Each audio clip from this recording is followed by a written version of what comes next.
Hey guys, we're screwed up my own intro. Hey guys, you're watching Boondocking with Dennis. Sign says Copano Bay. Must be Copano Bay.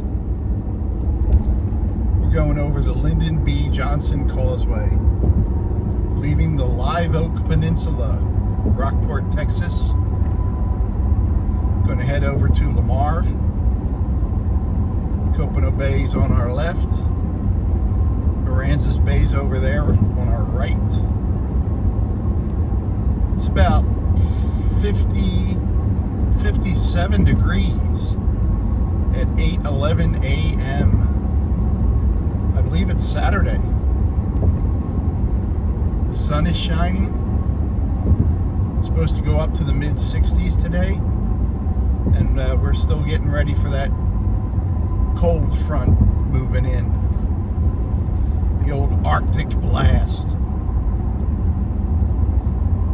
It used to be hot, it used to be cold.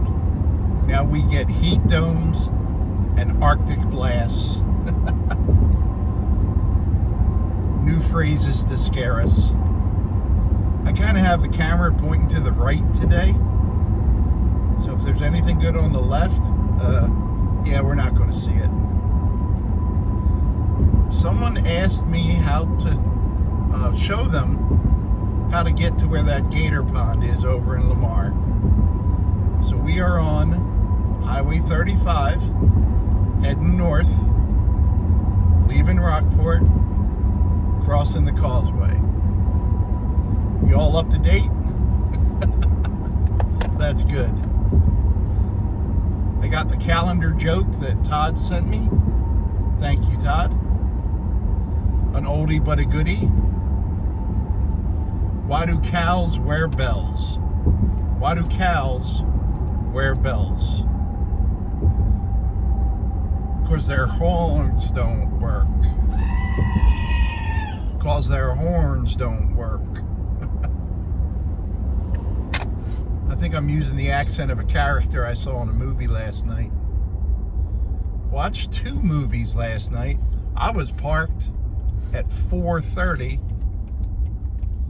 in the old Wally World parking lot, and it was absolutely mobbed. There's the sun. Sorry about that, guys. I need to clean the inside of my windshield. When I go to bed at night, I use my I put a sun shield up on the window, and it's mostly plastic, and it kind of creates like a layer of moisture, probably from me exhaling. Then when it dries, it leaves little dots on the inside of the windshield. I'm sure you can see some of those right now, and I apologize. I meant to take a moment and clean that. And I'm pretty sure that's all on the outside, yeah, or inside, yeah, it is, unfortunately. I'll start cleaning that before we go on a ride. But the Wally World parking lot was mobbed until they closed last night at around 11 p.m. People stocking up for the colder weather, the Arctic blast. This little triangle on the right is where there's deer right in front of us crossing the road. I thought I saw a deer in there. Yep. He puts out food for the deer. It's a big old buck. Figures he's on the left, camera's pointing to the right.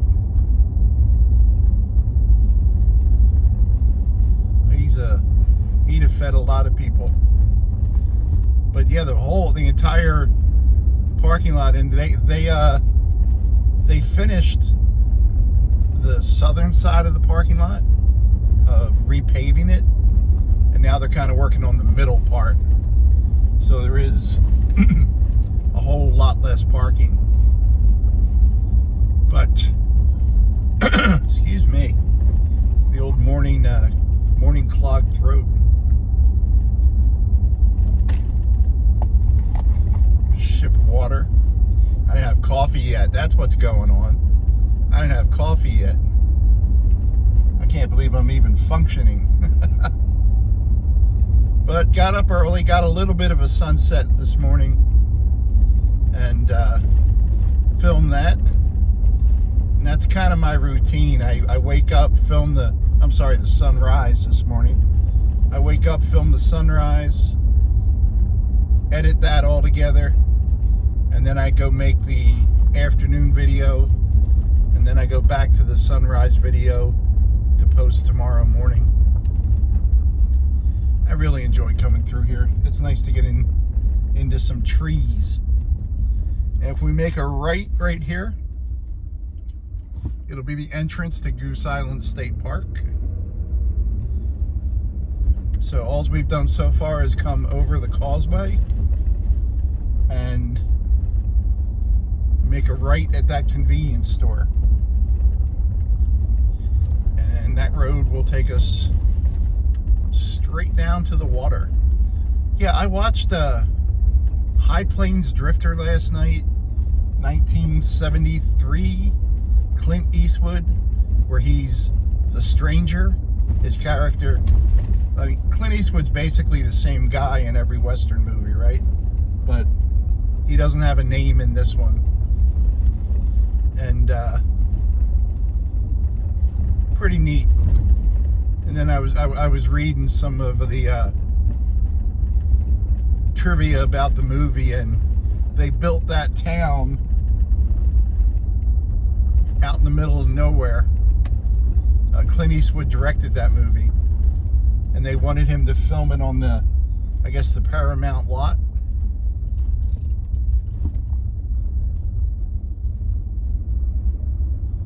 And he wanted to build it out in the middle of nowhere. And that's what they wound up doing.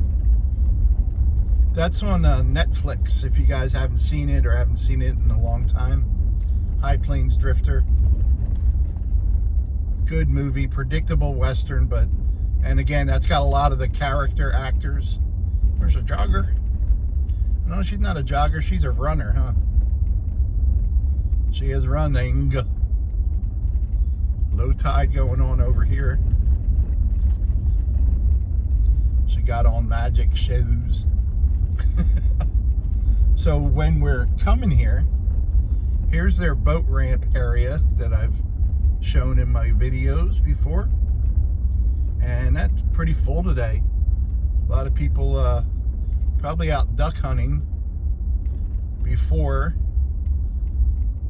the cold comes. And that house is right here on the left, and I don't think there's going to be any gators out right now. It's too cold, no gators at the moment. But it wouldn't surprise me if later today, when it warms up, there's a Eugene there in the water. Oh, it's not a Eugene. What is that?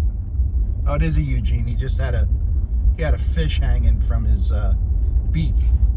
I thought his beak was longer. What do I know? Apparently I don't know the difference between a cormorant and a whale.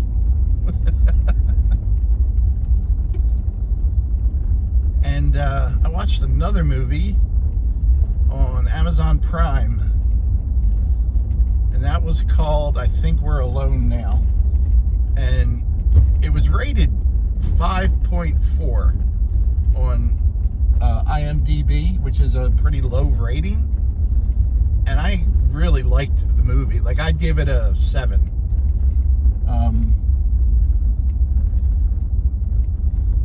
Peter Dinklage, Ella Fanning, Paul Giamatti, all good actors, and I don't recall the name of the fourth woman, but that's all that's in the entire movie. There's another Eugene right there. It's kind of one of those post-apocalyptic movies, although it doesn't focus on that. And Peter Dinklage, I mean, there's not even anyone talking in like the first 13 minutes of the movie. Peter Dinklage is alone, and look at all of these vultures or turkey vultures? Turkey vultures. That's a black vulture. Black vultures, okay. Pretty neat. He's a librarian, so he's super organized, and he's so used to being by himself. It's, you know, it's the end of the world. There's no one left, and he finds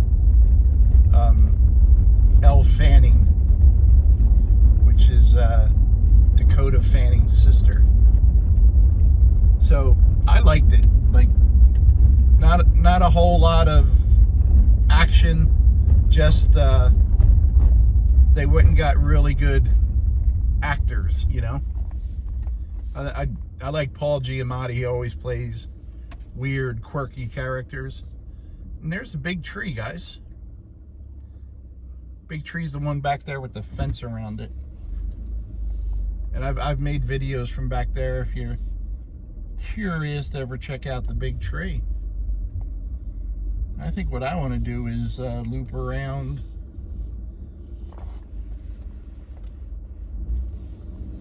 and go say hi to the cows. Ow now, brown cow. But the sky's nice and blue today. I don't know what they did before weather reports. What did they do 200 years ago? How did they know that it was going to be 65 degrees today, warm, and then 2 days after that it was going to be 20 degrees? Like, how do you prep for that? What are the signs? And I'm sure they had something figured out.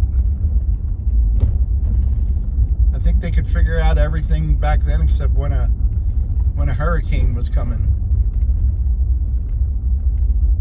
I love these roads in Lamar with the tree canopies, and I understand why they had to do it, but they just trimmed a lot of these canopies back. I think a lot of the larger vehicles were getting scraped up. People come in their RVs and such, and they were getting damaged. Well, guys, we're on Palmetto Street, and if we followed Palmetto Street, it would take us right to the front gate of Goose Island State Park. We'll take this up to the road we came in on. But if you're looking how to get to that gator pond on Lamar Beach Road, that's how you do it. I'm still getting prepped for this cold front. We're going to have overnights in the 20s, and I'll be ready for it. I got backup plans to my backup plans to my backup plans. So there's a lady out walking. Everything gonna be all right this morning. Oh yeah. Thanks for riding along today, guys. Thanks for watching.